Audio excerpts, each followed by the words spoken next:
tea plantation. Precisely, I find myself in Gatura Greens. It's one of the best tea you can find here in Kenya.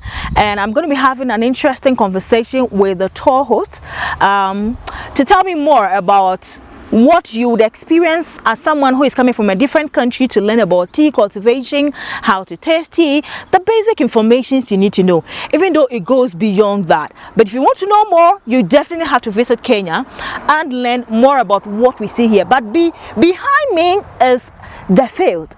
Okay, there are 100+ fields, and here we have the purple and the green. I'm sure you've heard a lot about the green, but today we'll definitely touch briefly on the purple tea. My name is Anyonam, and this is the Ghanaian Farmer. Get interactive, share your views, drop your messages. Let's hear from you. How does it feel like being on a tea farm? Well, unfortunately, the women had finished picking the tea before I came, so I couldn't get any basket to hang behind me and pick my own tea. But oh, guy, that doesn't stop me anyways. I'll still pick my tea and then go and try it. So come with me.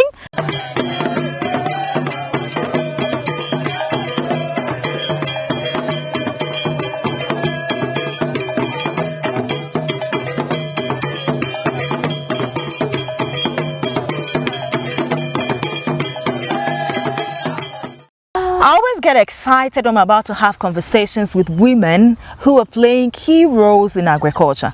Today, I couldn't have left Kenya without visiting a tea farm, and I'm so privileged to be standing next to the tour guide who would be telling us a lot about Gatura Greens. If it comes to tea production organizations, they are one of the best. Thank you so much for joining me. It's my pleasure. You look so amazing. Thank you. It's all the tea. Ah, I know, right? I know. So we start off with a little bit of history about Gatura Greens. Gatura Greens. Yes. So Gatura Greens is a name given to a business, a family-owned business. Okay. And the family got into tea farming in 1959. And so all those years it's been 3 generations. Of course, in the beginning it was not all of this. There's lots of changes. For example, the land now was a little less as compared to now. So far we have around 140 acres of tea. Wow. Yes, both purple and green. Okay. We have a cottage industry known as Gatanga Industries that processes whole leaf tea. And we have a retail line for the whole leaf tea known as Bruit. And now this part of it, which is Gatura Greens, focused on giving farm tours, tea farm tours, and educating the masses about purple tea and the tea heritage in general. Interesting. Now, so after hearing this, one would want to find out what inspired the foundation and what also made Gatura Greens unique among other teas in Kenya. Oh, a lot, honestly. One, as I mentioned, we are among the first African or Kenyan farmers to start tea farming in 59. 2, we are the first purple tea farmers ever in the year 2008. Okay. And we are also among the few factories that are private and process whole leaf tea. So as Gatura Greens, what motivated us to start the tours, one is about purple tea. Okay. Because purple tea is a unique product, specifically a Kenyan product, and it's only right that we let the people know the gems that we have here. Exactly. And also because Kenya is known with tea and the tea heritage, it's only right that we have somewhere where somebody like you comes and I enjoy Kenyan tea, where can I learn more about Kenyan tea? We are here for that. Exactly. We offer tours and we also let you interact with the community, because in general this is a tea growing zone. Okay. So as we walk around, you get to interact with the community and see where your cup of tea comes from the beginning to the processing to your cup. Yes. Definitely someday I'll come to the factory to see what goes on when it leaves the field. But you mentioned the tea growing belt. Where are the main tea growing belts in Kenya? Tea growing belt. So as you may know, tea is a highland plant. Okay. It can grow much lower, but with some effects such as pesticides and all of that. So in Kenya, tea is only grown within a specific region, between 1700 meters above sea level and 2300 meters above sea level, depending on the side of the country it is. And here we are at around 2164 meters above sea level, like it's like 7100 feet above sea level, and it's within this region that we have enough rainfall to sustain the tea. We have red volcanic soil, which attributes to the specific flavor of Kenyan tea. Right. And because it's relatively cool, as you can feel, there's not a lot of pests, so we don't use pesticides at all. Yes. So the main reason why Kenyan tea is grown at that altitude is, one, you will not need to irrigate. Okay. Two, you will not need to use pesticides, because high altitude equals less temperatures and less pests. Okay. So this means if I want to grow tea in Ghana, I need to put all these factors into consideration. Yes, before I can actually grow. Yes. Okay. Now let's go and talk about the process involving growing tea, and harvesting as well. Yes. So tea is ideally planted from a cutting, such as this one. Let me find a perfect one. Such as this one. But what most people do not know is that tea flowers, like this. Yes. So this is a tea flower. Okay. And the flower will grow into a seed, a fruit, with several seeds, 3 or 4 seeds inside, that can grow into seedlings. But we do not propagate the seedlings from the seeds, because the quality of the bush that we come from there is not as good. So therefore we plant a cutting to try and maintain the same quality of the bush. So you make a cutting, you put it in a nursery. Within a few months it's going to have a root system and new branches, and now you transplant it to the farm. Between transplanting and actual enough harvesting, it can take a couple of years, even 10, for a bush to be productive, because a tea bush becomes productive as it ages. This is because of something called pruning. If you see the other side, we cut the leaves, so it shoots more. Over there. Yes. You've harvested. We have pruned it. So when you prune, you cut all the leaves at the top, and when it rains, it's going to shoot up even more. Again. So the more you prune, the more volume the leaves will produce. And then the higher the production of it. And an interesting fact about tea is that you can pick tea from the same bush up to 100 or 150 years with proper management. And one of the management is regular picking and pruning. I see. So how often do you do the pruning? How often do we do the pruning? 3 to 4 years. 3 to 4 years, the bushes are like that level. The productivity starts going down, and now you have to cut them down like that. And when it rains, they will be like this, which are very, very productive. So now you can say this is the most productive part of this farm. Because it was pruned last year. Really? Yes. What's the lifespan of tea? Up to 150. If you take care of it, tea is a gift that keeps on giving. Are you serious? Okay, but in that case, whilst you're pruning, it grows, you harvest, you prune. Do you give it any form of fertilizer? Yes, you can enrich your soil. One, when you prune, you do not remove the leaves from the farm. You just lay them in the pads. They are going to provide a soil cover and later decompose. 2, you can add animal manure or compost. So when it is pruned and the pads are visible, you just come adding the manure during the dry season. And sometimes you can also use fertilizers. But fertilizers depends on the type of farm. If you're organic certified, then you do not use the fertilizer at all. You only use animal manure and mulching. In that case, what sort of, the climate and the soil, how does it contribute to Gatura Greens tea flavors that you produce from your farm? The climate and the soil is very, very crucial when it comes to the flavor of tea. One, in as much as tea is a highland plant, it also requires enough sunshine. If there's no sunshine, the flavor of the tea goes down. So here you can see it's a little bit chill, but the sun is still out, and we have red volcanic soil, and we're also very close to the equator. That is to tell you, we receive around 10 to 12 hours of sunshine throughout the year. That will help compound the flavor of the tea. Yes. Wow. It would take me how many years to know all this that one boy is talking about? But now, until I came here, I've only known and heard about green tea. Because I've been to Rwanda, and I know that they also cultivate a lot of tea. But today you're telling me or introducing me to purple tea and green tea. What's the difference between these two teas? The biggest difference between the two teas is the color. And the color comes from a compound known as anthocyanins. Anthocyanins is a very strong antioxidant that is also found in blueberries.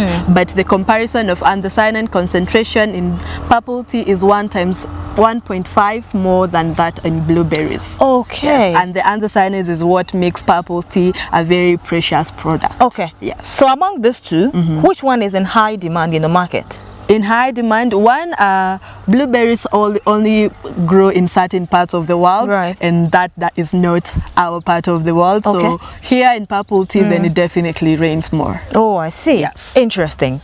Okay, so I know that we are trying to promote and encourage agritourism. Yes. And this time round, it is more of tea tourism. Yes. So do you receive visitors, and how often do you receive them to the farm? Yes, we do receive visitors, and most likely they're not every day. Okay. Every day we conduct the tours, and the tours are mainly, like we had mentioned, for people to know about the heritage of tea, to interact with tea as it's growing, and all of that. So I do receive visitors, local visitors, and non-residents such as you. Ah, yes. Hello, please, I'm Kenyan now. So you're welcome. Thank you very much. So when for the purposes of this video, if it goes out, you might receive a lot of guests who want to come and visit and experience such a view. Yes. What should be the expectation? What should they be looking out for? Expectations. One, before they come, most people don't know how rich the tea culture is. Okay. So the expectation is by the time you live here, you'll be more informed about how to take tea, how to shop for tea, and in general the heritage and the culture around tea. Yes. Okay.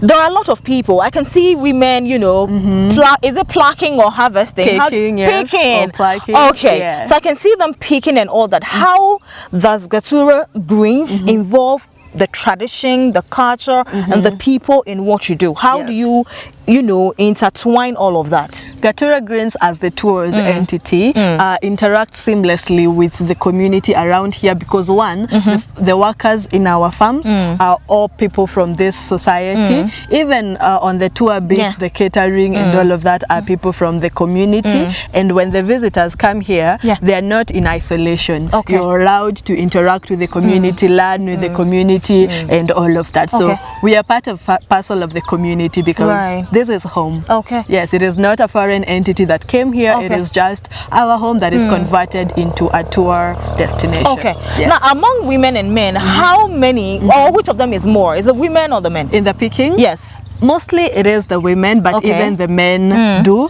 Yeah, so, but in general, women are slightly higher than men. What time of the day is right for picking of tea? What time of the day is right? Early in the morning. Around 6? So you'll find most of them report in the fields around 7:30, and they pick before the sun is like up. And one of the reasons why they do that, other than for their well-being out in the scorching sun and all of that, is that when the reef is very fresh, it is very easy to pick in comparison to when it loses water. And in the morning, there's still a lot of time for the tea to be transported to the factory and processing without it forming a lot of caffeine or oxidation. Okay. Yes. So what, is it transported immediately after picking? Highly likely. Like what happens is that the tea industry is a very well coordinated industry. So the factory truck will make like 5 rounds in a day. So every time it is passing and you have tea in your basket, you submit. Every time you have tea, it is passing and you have tea in your basket, you submit. Okay. Then it takes it off away. Yes. Okay. Even though myself, Salimo, Steve, and Edwin, we are yet to have a taste of Gatura Greens. Tell me about some of the experience. I should be expecting right away. Viewers, I'm sorry, you will not be part of this experience. I'm going to enjoy it all by myself, but share some of the experience with me. How does it feel like? How does it working here? It is a very interesting industry. One is because you get to interact and meet people from different parts of the world. When was the last time you met somebody from Macedonia? No. Yeah. I don't remember. Maybe me and Salimo, we have to contribute money and travel. So we get to interact with people from different parts of the world. And it's also amazing to see people's faces light up when you're sharing information. Like somebody will come and say, I am a very ardent tea lover. I really do love tea, but I don't know anything about tea besides me brewing it. And I'm like, there's so much you can learn about tea, about picking, and also in the processing. There's so different things that affect how you experience your tea. And the highlight of the day is always having my guests leaving smiling and bringing me more people, because they're like, I learned more about tea. I will bring my mother, I will bring my friend, I will do all of that. All right. Yes. So visitors are expected to book in advance before arriving. Is that correct? At least 24 hours so that we can have enough time to plan our logistics, our lunch and everything. Okay, you tell me about the package. If a guest is coming for a tea farm tour, what is the package and how much averagely am I expected to pay? Price will varies depending on the residency of the person.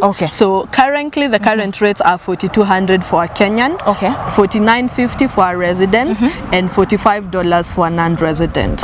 And what package entails is one, when you come to our farm, the first thing we'll do is to serve you a cup of purple tea and our homemade scones and hibiscus jam and all of that, and then we will start off the tour. The tour will start with a small introduction, then coming to the farm where you get to pick your own tea. Then we go back and we process the tea at the house and also have an extensive tea tasting session where you get to experience around 12 different types of tea. Then we also have a waterfall within the property, so we take a walk to the waterfall. If the weather allows, you can also take a dip. And then lunch. Lunch is 3-course meal. It starts at around 1:30, so you get, if you have any diet variation you'd like to take care of, you inform that and we take care of you. And then the afternoon is free. You can take walks in the fields, you can just take a nap on our lawns. Oh my! Don't let me come and sleep in your place for the next 1 week. We also offer accommodation, so if you want to spend more time on the farm. Great. That's a 360 package. How long have you been working with Gatura Greens? Personally, I've been working here since November last year. What has been some of the feedback you've received from the guests who have visited your farm? Feedback. Largely, the feedback has been very good, like amazing, and you'll be surprised to know that our biggest marketing strategy, which is not really a strategy but it works, is referrals. Because visitors do come and they enjoy the experience. And like yesterday I had a group, and once they walked in, I'm like, I know you. I'm like, yes, this is my 3rd time here. I have brought my parents here. So I would say the feedback is really good. Positive. If you look at our Google profile, our TripAdvisor profile, it is impeccable. Are there some do's and don'ts, especially if I'm new to tea farming field?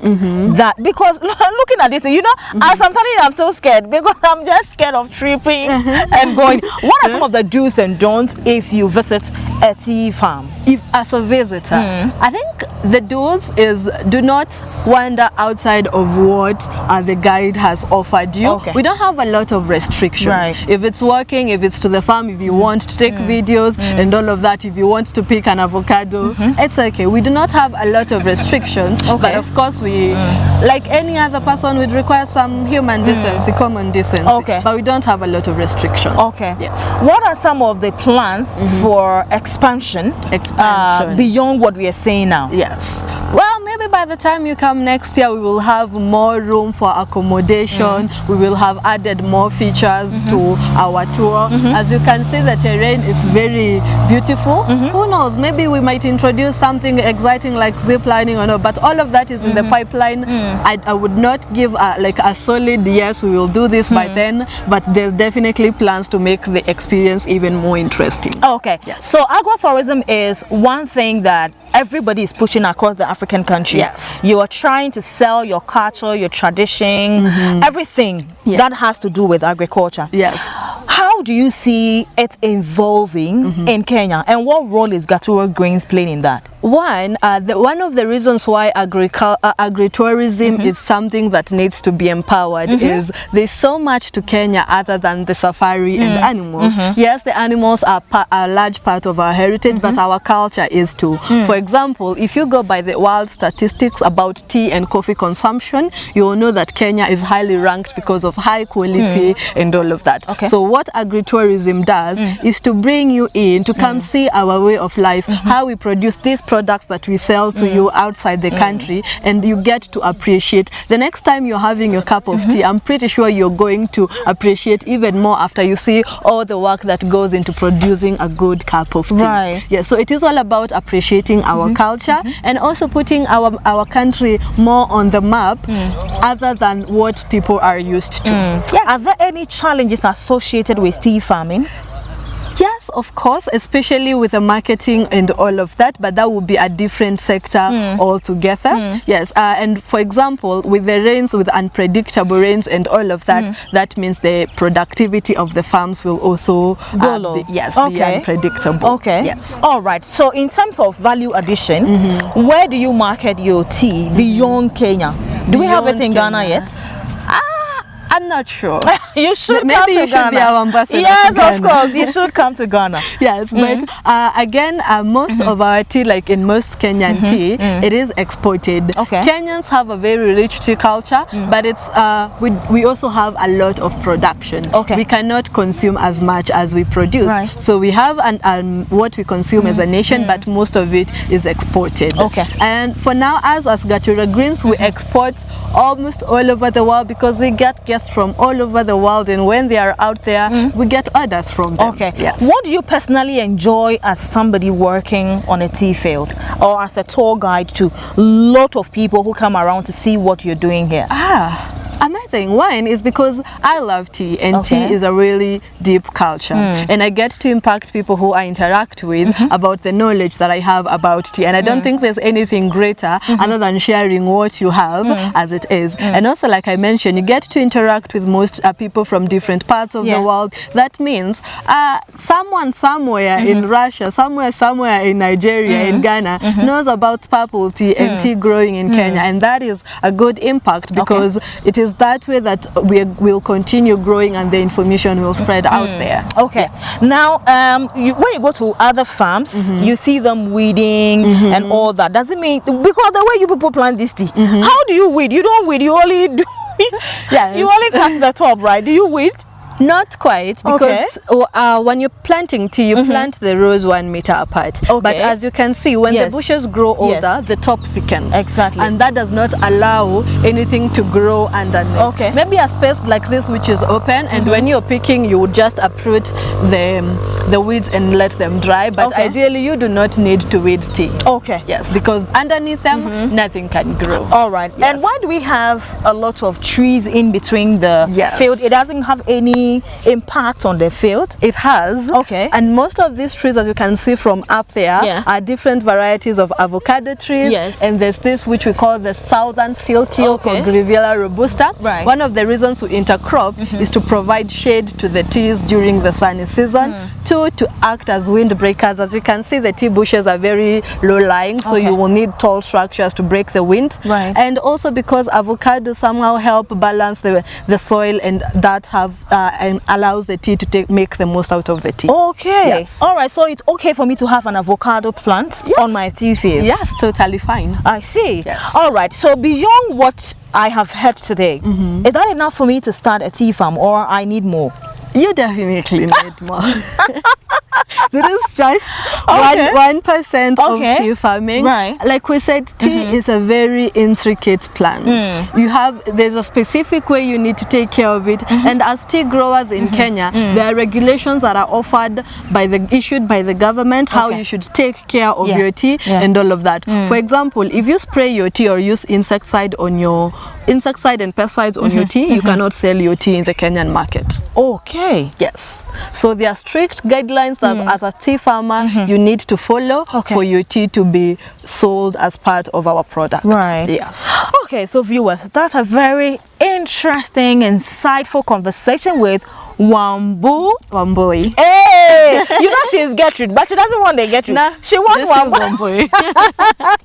She wants Wambui. And over here in Gatura Greens, she is a tour host, and she just brought us to the field to enlighten us. So there is more, like she's saying. If you want to go into tea farming, this information is just an introductory to tea farming. Yes. But if you want more to go into tea farming, you've got to travel to Kenya and look for Gatura Greens. And definitely, I'm sure when you get there, you would meet this beautiful, gorgeous lady here who would enlighten you the more.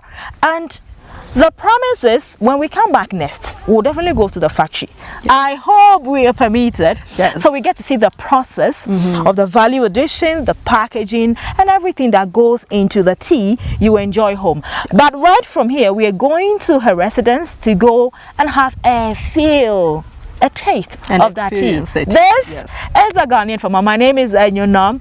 Wherever you're watching us from, subscribe, share the videos, drop a message, and if you're looking for Gatura Greens, your email, your contact, your website, how do we find you? Yes, the easiest way to locate us is on our website, www.gaturagreens.com, or on Instagram at Gatura Greens, and you will get my email and my contacts there on the bio. All right. Yes. So there you have it. Thank you very much for spending this few minutes with us, but I hope it's being interesting, because for me, I really love what I see on the background. Thank you so much. Of course I did. Thank you. Thank you for having us. It's a pleasure having you. All right, darling.